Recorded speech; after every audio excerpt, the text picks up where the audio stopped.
ఈ లోకములో ఏమైనటువంటి ఆత్మను సృష్టించిన సృష్టి ఉంది. లోకములైన ఉన్న వాటినైనను ప్రేమించకండి. ఎవడైనా లోకమున్న వాటిని కానీ లోకమును కానీ ప్రేమిస్తే తండ్రి ప్రేమ వానిలో ఉండదు. లోకములు ఉన్నదంతా అనగా శరీరాశ, నేత్రాశ, జీవపుడంబము ఇవి దేవుని వలన పుట్టినవి కాదు. హల్లెలూయా. ఎటు చెప్పండి హల్లెలూయా. ఒకవేళ దేవుని మాట కాదని, దేవుని మాట ధిక్కరించేసి, దేవుని మాట ధృవీకరించేసి, దేవుని మాట మీద విశ్వాసం లేకుండా నీ లోకం అధికారం, లోక మమకారాలు పడిపోయి నువ్వు ఒకవేళ లోకాన్ని, లోకం అధికారాలు, లోక బంధువుల మధ్యలో ఆజ్ఞాతకరించి నువ్వు చేస్తే అది శరీరాశ, నేత్రాశ, జీవపుడంబము. అది తండ్రి నుంచి పుట్టినది కాదు. ఆ ఆశ గట్టించిపోతుందంట. కింద ఏమంటాడమ్మా? ఏమంటాడు? దేవుని చిత్తమును జరిగించువాడు. ఎవరైతే దేవుని చిత్తం ఎట్టుండదో ఆ చిత్తమును జరిగించిన వాడే నిరంతరమున నిలుచును. హల్లెలూయా, హల్లెలూయా. నీ ఇష్టానుసారంగా, నీకున్న ఆలోచన ప్రకారంగా నువ్వు ఇష్టసారంగా నువ్వు జీవించుకుంటూ వచ్చావనుకో, నువ్వు నిరంతరం బ్రతకలేవు, నువ్వు సుఖంగా ఉండలేవు, క్షేమంగా ఉండలేవు. ఈ లోకాశయం ప్రేమించుకుంటా, లోకాన్ని ప్రేమించుకుంటా, లోకంలో చందమామని, లోకంలో సూర్యుని, నక్షత్రాలని, లేదంటే ప్రకృతిని, రాజకీయాలని, సినిమాలని, డబ్బుని, ఈ ఇళ్ళని, ఫ్లాట్లని, ఈ లోకాన్ని ప్రేమించుకుంటూ వస్తే దేవుని ప్రేమ ఉండదు, దేవుని కొరకు ఉండదు, దేవుని చిత్తం నీ పట్ల నెరవేరదని బైబిల్ చెప్తుంది. అందుకొరికి బైబిల్లో యోబు గ్రంథం 31వ అధ్యాయంలో 26వ వచనంలో యోబుతో దేవుడు ఏమంటాడు? యోబు గ్రంథం 31వ అధ్యాయం 26వ వచనంలో ఏమంటాడు దేవుడు? అమ్మ చదువుగా. సూర్యుడు ప్రకాశించినప్పుడు నేను అతనినే గాని చంద్రుడు మిక్కిలి కాంతి కలిగి, చందమామ మిక్కిలిగా కాంతి కలిగినప్పుడు అది చూస్తుండగా అతన్ని గాని చూసి ప్రేరేపింపబడి అది ఎంతగో మంచిగా బాగా మంచిగా ఉన్నది, నీతిగా ఉన్నది, చాలా ఎలుగుగా ఉన్నది, సౌందర్యంగా ఉన్నదని వారి తట్టు చూసి నా నోరు ముద్దు పెట్టినడు. వారి తట్టు చూసి నా నోరు ముద్దు పెట్టుకునేలా పరమందున్న దేవుని దృష్టికి, పరమందున్న దేవుని దృష్టికి నేను వేషధారి నవ్వుతాను. హల్లెలూయా, హల్లెలూయా. సృష్టిని పూజించకూడదు, సృష్టిని ప్రేమించకూడదు, సృష్టికర్తని ప్రేమించాలి. ప్రభువా, ఈ రోజు నేను వస్త్రాలు తొడుక్కున్నట్టు అది నువ్వు సృష్టించావు. ఈ రోజు నేను నీళ్లు తాగుతున్నట్టు అది నువ్వు సృష్టించావు. ఈ రోజు నైనా ఆహారం తింటున్నట్టు అది నువ్వు సృష్టించావు. ఈ రోజు నేను ఇంత సౌందర్యంగా నా పిల్లలు నేను ఇంత ఆరోగ్యంగా ఇంతగా మేము మానవులుగా పుట్టామంటే అది నువ్వు సృష్టించావు. నీవు లేని ప్రపంచం ఏది లేదు, అవన్నీ నీవే సృష్టించావు. నీకే స్తుతులు, నీకే ఘనతలు, నీకే మహిమలను సృష్టించాలి. ఏదైనా కానీ నీ యొద్దకి ప్రభువా, ఈ రోజు నాకు డబ్బు వచ్చిందంటే అది నువ్వు సృష్టించిన సృష్టి. ఈ రోజు నాకు ఆరోగ్యం ఇచ్చావంటే అది నువ్వు సృష్టించిన ఆరోగ్యమే. ప్రతిదీ కూడా దేవుణ్ణి ప్రేమించాలి. కానీ నాకు చందమామ బాగు చేసింది, సూర్యుడు మంచుకున్నాడు, చంద్రుడు మంచుకున్నాడు, దాన్ని ముద్దు పెట్టుకొని కౌగిలించుకుంటా దాన్ని ప్రేమిస్తే పరమంది దేవుని దృష్టికి వేషధారణమైతమని బైబిల్ చెప్తుంది. దేవుడైన వాడు ఈ ప్రపంచం పుట్టక మునిపే ఉన్నాడని వాస్తవాన్ని నువ్వు గుర్తెరగాలి. ఏదైనా రాని ప్రపంచంలో నీకు డబ్బు రాని, బంగారు రాని, ఎండి రాని, ఆస్తులు రాని, ఇల్లు రాని, ఫ్లాట్లు రాని, నీకు ఎంతమంది పిల్లలు పుట్టని, దేవుని కృపనే నాకు ఈ స్థితిలో ఉన్నానంటే దేవుని కృప. హల్లెలూయా, హల్లెలూయా. ఈరోజు బలసూరుడిగా ఉన్నట్టు దేవుని కృప, ఈరోజు ఐశ్వర్యవంతుడిగా ఉన్నట్టు దేవుని కృప, ఈరోజు ఆరోగ్యవంతుడుగా ఉంటే దేవుని కృప, ఈరోజు నేను ఇంత చల్లగా నా కుటుంబం అంతా జీవిస్తున్న దేవుని కృప. ప్రతిది కృప, ప్రతిది దేవుని దయ, దేవుని కటాక్షము. ఇవన్నీ ప్రపంచంలో దేవుడు లేని చేయలేదు, దేవుడు లేని పని కావు అని నువ్వు చెప్పినప్పుడు నా బిడ్డలని గుర్తెరిగి నన్ను సృష్టిని పూజించకుండా, సృష్టిని కనపరచకుండా, సృష్టికర్త అయిన నన్ను గుర్తెరిగి నన్ను స్తుతిస్తుంది కనుక ఆ బిడ్డ ఏమడుగుతుందో ఇంకా నేను ఇవ్వాలని ఆశిస్తాడు దేవుడు. హల్లెలూయా, హల్లెలూయా. మన సృష్టికర్తని మర్చిపోకూడదు. అందుకని బైబిల్ ఏమంటుంది? సామెతల గ్రంథం 8:23 ఏమంటాడు దేవుడు? సామెతల గ్రంథము 8:23 ఏమంటాడు దేవుడు?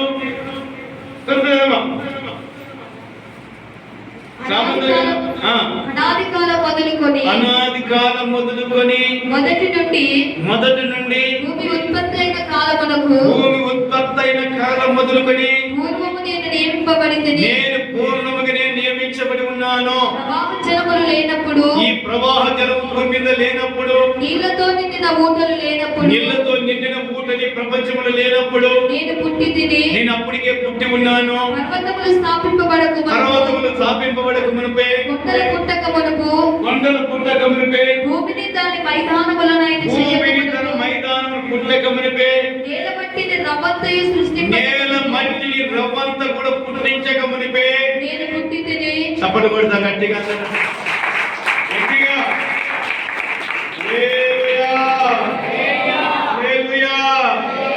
మన దేవుడు బలమైన దేవుడైనా ఈ భూమి మీద జలరాశులు లేనప్పుడే, ఆకాశంలో జలరాశులు లేనప్పుడే, ఈ భూమి మీద పర్వతాలు లేనప్పుడే, రవంత మట్టి లేనప్పుడే అప్పటికే నేను పుట్టి ఉన్నాను, అప్పటికే నేను ఆశీర్వదై ఉన్నాడని బైబిల్ చెప్తుంది.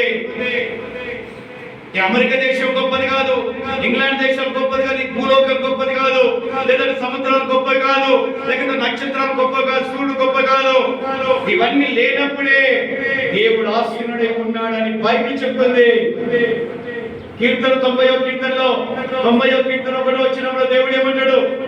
బైబిల్ ప్రభువా తరతరముల నుండి మాకు నివాస స్థలము నీవే.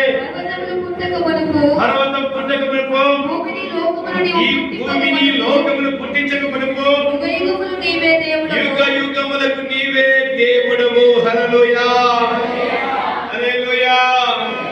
ఎప్పుడంట? ఈ భూమి పుట్టక మునిపే, ఇంకా పర్వతాలు పుట్టక మునిపే, యుగ యుగాలు. తరం అంటే 100 సంవత్సరాలు, యుగం అంటే ఎన్ని సంవత్సరాలు? గట్టి చెప్పండి, ఎన్ని సంవత్సరాలమ్మా?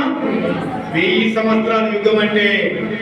అప్పటికేనంట ఈ ప్రపంచమంతా పుట్టక మునిపే యుగ యుగాలకి దేవుడై ఉన్నాడంట. హల్లెలూయా హల్లెలూయా. మన దేవుడు ఎంత బలమైన దేవుడు గుర్తిరగాలి. నువ్వు మరలేసిన బిగించిన బొమ్మను కాదు నమ్మినేది, లేదా బంగారుతో చేసిన ప్రతిమను కాదు నమ్మినేది లేవు, లేకపోతే ప్రకృతిని కాదు నమ్మినేది లేవు. నిజమైన జీవము గల దేవుడని ఈ ప్రపంచాన్ని పుట్టక మునిపే యుగ యుగాలకి సజీవుడిగా ఉన్నప్పుడే ఆయన దేవుడైన వాడిని మాత్రమే నువ్వు నమ్మావు. ఆయన మాటకు నువ్వు లోబడు, ఆయన మాటకు నువ్వు శిరస్సు వచ్చు. ఆయన మాట కాడ నువ్వు ఒకవేళ అమర్చబడి నాటబడితే నీ జీవితంలో అద్భుతాలు చేస్తాడు దేవుడు.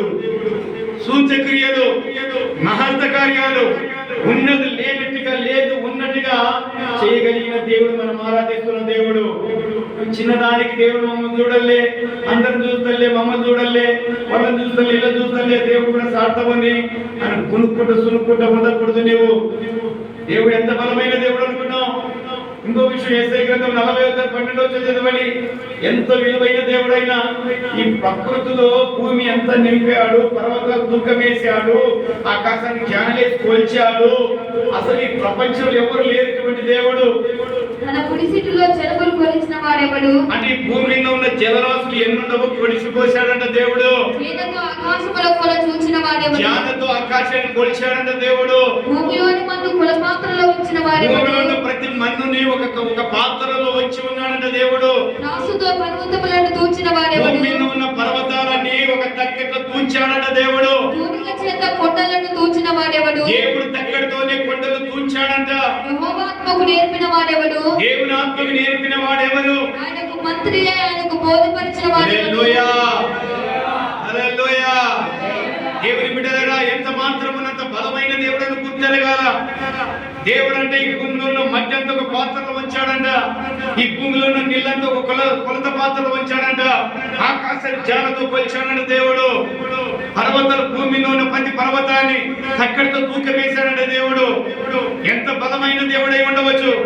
ఈ రోజు నువ్వు అంత మాత్రం ఆంధ్రప్రదేశ్ చూసావు, లేదంటే నువ్వు ఒకవేళ తెలంగాణ రాష్ట్రాన్ని చూసావు, లేదంటే ఆంధ్రప్రదేశ్ రాష్ట్రాన్ని చూసావు, లేదంటే తమిళనాడు రాష్ట్రాన్ని చూసావు, లేదంటే నువ్వు కర్ణాటక రాష్ట్రాలు చూసావు, మన దేశంలోనే 29 రాష్ట్రాలు ఉన్నాయి. 29 రాష్ట్రాలలో ఎన్ని పర్వతాలు ఉండవో నీకు తెలియదు. 29 రాష్ట్రాలు ఉన్నాయి. నువ్వు కొన్ని రాష్ట్రాల్లో పర్వతాలు చూసావంతే. మన భారతదేశంలో ఇంకా 29 రాష్ట్రాలలో పర్వతాలు ఎన్నో తెలియదు. ఇక్కడ దేశం, ఇది ఒక దేశము. ఇక్కడ దేశాలు భూమి మీద 290 దేశాలు ఉన్నాయి. ఎన్ని దేశాలు? 290 దేశాలు ప్రపంచంలో. ఎక్కడ లోయలు ఉన్నవి, ఎక్కడ మెట్టలు ఉన్నవి, ఎక్కడ సముద్రం ఉంది, ఎక్కడ చేపలు ఉన్నవి, ఎక్కడ జంతువులు ఉన్నాయి ఎవరికి తెలుసు? ఏ గవర్నమెంట్ తెలుసు? ఏ ప్రధానమంత్రి తెలుసు? ఏ శాస్త్రవేత్తలు తెలుసు? ఏమైనా ఉంటే ఏదో రాకెట్ విడిచో, విమానం విడిచో, ఏదో సిసి కెమెరా విడిచో ఇట్లా ఉందని శాస్త్రవేత్తలు చెప్పారు. కానీ బైబిల్ చెప్తున్న దేవుడు ఏమంటున్నాడు తెలుసా? నేను ఇక్కడ సరిహద్దులో నిర్మించిన వాడు ప్రపంచంలో ఎవరికి తెలియదు అంటాడు దేవుడు. హల్లెలూయా. 30 సామెతల గ్రంథం 30వ అధ్యాయంలో 3వ వచనం చదవండి. సరిహద్దులు, ప్రపంచంలో సరిహద్దులు సూచిన వాడు ప్రపంచంలో ఎవరు లేరంట. దక్షిణ రాయి ఎక్కడుంది, ఉత్తర రాయి ఎక్కడుంది, పరమట రాయి ఎక్కడుంది, తూర్పు రాయి ఎక్కడుంది కూడా ఏ శాస్త్రవేత్తకి, ఏ ప్రధానమంత్రులకి, ఏ ముఖ్యమంత్రులు కూడా తెలియదంట. చూడొద్దు చదవమా. నేను జ్ఞానాభ్యాసము చేసుకున్న వాడను కాను, పరిశుద్ధ దేవుని గురించి జ్ఞానము పొందలేదు. నేను పరిశుద్ధ దేవుని గురించి జ్ఞానం పొందలేదు. ఆకాశమునకెక్కి మరలా దిగిన వాడెవడు? ఆకాశానికి ఎక్కి దిగొచ్చిన మనగాడు ఎవరు ఉన్నారు భూమి మీద? తన పిడికిలతో గాలిని పట్టుకున్న వాడెవడు? ప్రపంచం 190 దేశాల భూగోళం అంతా విసురుతున్న గాలిని ఎవడైనా చేతులు పట్టుకున్న వాడు ఎవడైనా ఉన్నాడా? పట్టలో నీళ్లు మూట కట్టిన ఈ వాడెవడు? ప్రపంచంలో ఉన్న సముద్రపు నీళ్ళని పట్టలు మూట కట్టిన వాడు ఎవడైనా ఉన్నాడా? భూమి యొక్క దిక్కులన్నిటిని స్థాపించిన దక్షిణ రాయి, ఉత్తర రాయి, పరమట రాయి ఏ ముఖ్యమంత్రి, ఏ ప్రధానమంత్రి, ఏ శాస్త్రవేత్తలు, ఏ పండితులు స్థాపించారు ఎవరికైనా తెలుసా? ఆయన పేరేమో, ఆయన పేరేమి? ఆయన కుమారుని పేరేమో, ఆయన కుమారుని పేరేమి? నీకు తెలిసి ఉన్నదా? హల్లెలూయా. గట్టి చెప్పండి హల్లెలూయా. ఈ భూమి మీద దక్షిణ రాయి ఎక్కడున్నదని ఏ ప్రధానమంత్రి కూడా చెప్పలేడు, ఏ శాస్త్రవేత్త కూడా చెప్పలేడు, ఏ పండితుడు కూడా చెప్పలేడు, ఏ మైందవ కూడా చెప్పలేడు. ఏ మాత్రం కంప్యూటర్ ద్వారా, సీసీ కెమెరా ద్వారా, లేదంటే రాకెట్ల ద్వారా ఇలా సరిహద్దు చెప్పొచ్చుందే కానీ దక్షిణ రాయి, ఉత్తర రాయి, పరమట రాయి, తూర్పు రాయి ఎక్కడుండేది ఎవరికి తెలియదు. ఐక్యమైన అత్యున్నత సింహాసనము ఆశీనుడైన వారికి మాత్రమే తెలుసు. అందుకొరకే దేవుడొక్కడే గొప్పవాడు. హల్లెలూయా, హల్లెలూయా. ఆయన మనం పూజించాలి, ఆయన మనం ఆరాధించాలి, ఆయన మనం సన్నిధించాలి, ఆయన మాటకు లోబడాలి. ఉండేది లేనట్టుగా, లేదు ఉన్నట్టుగా దేవుడు చూపించగలిగిన వాడు. దేవుని బిడ్డలారా, 6 రోజులు దేవుడు 6 రోజులు భూమాకాశాన్ని స్తుతించి 7వ రోజు విశ్రాంతిని దేవుడు ఆశీర్వదించాడు కనుక ప్రభువా ఈ మాట ప్రకారంగా నైనా నా పిల్లలుగా నేను గాని ఆ దినం రోజున అది శుభదినము, ప్రతిష్టమైన దినం, మనోహరమైన దినము. ఆ దినం రోజున ప్రభు ఏదైనా బలహీనతలు ఉన్నా నువ్వు ఒప్పుకుంటే ఆ రోజు నువ్వు మమ్మల్ని ఆశీర్వదిస్తావు, ప్రభు తీసేస్తావని విశ్వాసంతో నువ్వు వస్తే దేవుడి కార్యం చేస్తాడు. హల్లెలూయా, హల్లెలూయా. చెప్పన్న వాక్యం బైబిల్ ఉన్న వాళ్ళు చెప్పన్న బైబిల్